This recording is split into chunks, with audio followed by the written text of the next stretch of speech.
Et cette semaine, c'était aussi le rendez-vous de l'industrie du duty-free à Cannes. Hugo van der Schaak, vous étiez sur place avec Kevin Diener, donc journaliste pour BFM Nice Côte d'Azur. Et à cette occasion, vous avez rencontré Dag Rasmussen, donc président de Lagardère Travel Retail. On écoute l'interview et on se retrouve juste après. Bonjour Monsieur Rasmussen. Bonjour. La promesse des prix détaxés du duty-free, est-ce qu'elle est toujours tenue dans ce contexte où l'inflation est assez grandissante ? Alors d'abord, la proposition de valeur du duty-free n'est pas seulement autour du prix. C'est aussi l'expérience, l'authenticité, l'unicité. Et c'est ça qui crée quand même la valeur du duty-free, dont vous avez pu voir l'évolution très très forte ces dernières années. Ceci étant, bien sûr, le prix est critique. Et nous travaillons beaucoup avec les marques pour essayer d'atténuer l'impact de l'augmentation des prix. Et on a une politique de pricing beaucoup plus dynamique maintenant, avec une comparaison avec certains acteurs en fonction des aéroports. Ça peut être le commerce de centre-ville, ou ça peut être d'autres aéroports, ou les prix online. Donc on fait des relevés de prix et on ajuste nos prix de manière très très dynamique, idéalement avec des étiquettes électroniques pour vraiment pouvoir être au bon prix, mais sans que la marge n'en pâtisse. Justement, quelle part des ventes représente ce travel retail ? Pour nous, c'est tout, c'est l'entièreté. Nous sommes spécialisés en travel retail. Plus généralement en concession, on a un petit peu d'activité en zone hospitalière, mais sinon c'est, disons, 80% en aéroport et 20% en chemin de fer. Donc toujours du travel retail. Et autour de trois métiers, donc le duty free, mais aussi ce que nous appelons le travel essentials dans notre jargon, notamment Relais, ou d'autres marques comme Fnac, Marks Spencer, donc on opère en zone de transport, et la restauration. Donc on est sur ces trois activités. C'est une stratégie qu'on a lancée maintenant il y a de nombreuses années, plus de 10 ans, et c'est en train de devenir la norme de l'industrie. Dans un point de vente duty-free, la clientèle elle a généralement moins le temps de faire des achats. En quoi cette vente-là, du duty-free, elle se distingue d'une vente traditionnelle ? Alors d'abord, on a les meilleurs clients au monde. Ce sont les clients qui voyagent, ce sont des personnes influentes, ce sont des personnes qu'on n'a pas besoin d'aller chercher. Contrairement au commerce de centre-ville où on doit de plus en plus faire d'efforts pour faire venir les gens, nous on a l'avantage que les clients soient là. Donc à partir de ce moment-là, c'est à nous d'avoir le point de vente le plus attrayant, d'avoir le personnel le mieux formé, avec une aide digitale, de manière à pouvoir donner plus d'informations, les promotions qu'il faut.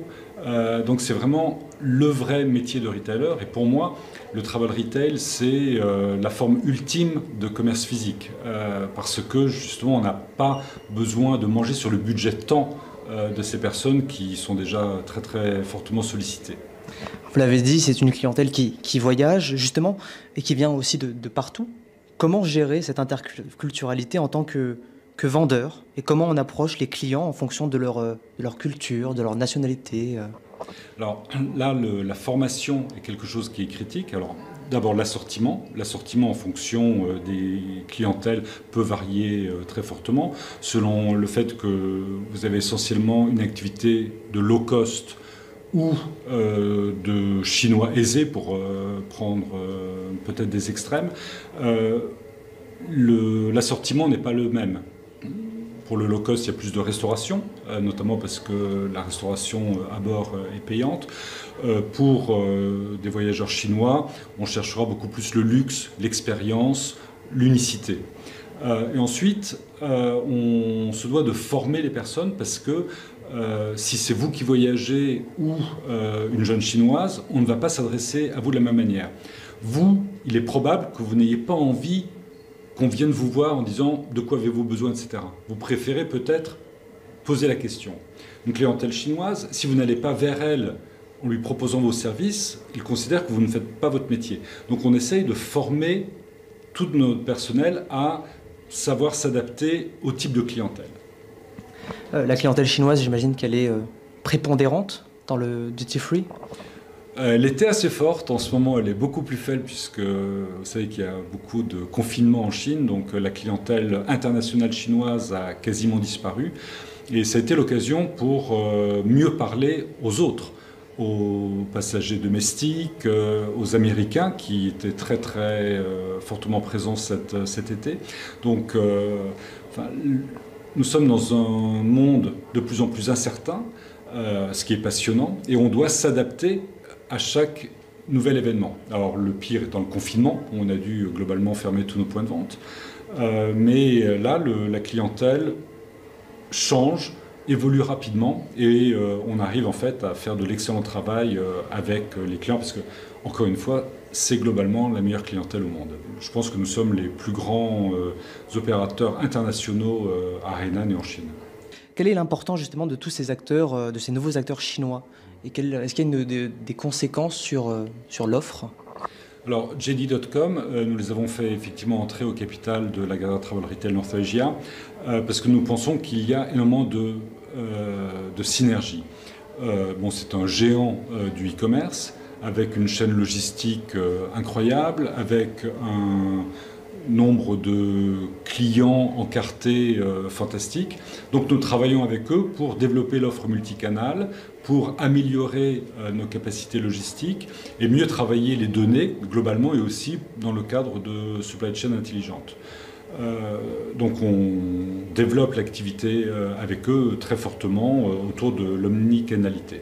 Alors Alibaba du Free, c'est un autre exemple. Alibaba est aussi bien sûr un géant du e-commerce, mais là Alibaba a pris la majorité du capital de Dufry en Chine, et donc c'est peut-être plus opérationnel et moins synergétique, moins échange de compétences. Avec JD, l'idée est aussi de travailler à l'international, de pouvoir bénéficier de toutes leurs compétences digitales au niveau global, mais ça, avec le confinement, c'est un projet qui a été un petit peu retardé. On parle beaucoup en ce moment de sobriété énergétique. Est-ce qu'aujourd'hui l'industrie retail fait ce qu'il faut justement en matière de développement durable? Alors je pense qu'on n'en fait jamais assez, certainement. Nous, Lagardère Travel Retail, on a pris la décision de vouloir être neutre en carbone sur nos émissions directes à fin 2023. Donc je pense que c'est l'objectif le plus ambitieux de l'industrie. Ceci étant, nos émissions propres, c'est 5% de nos émissions. Le gros, les 95%, c'est ce qu'on appelle le scope 3, et donc ce qui est induit par les produits que nous achetons et tout ça.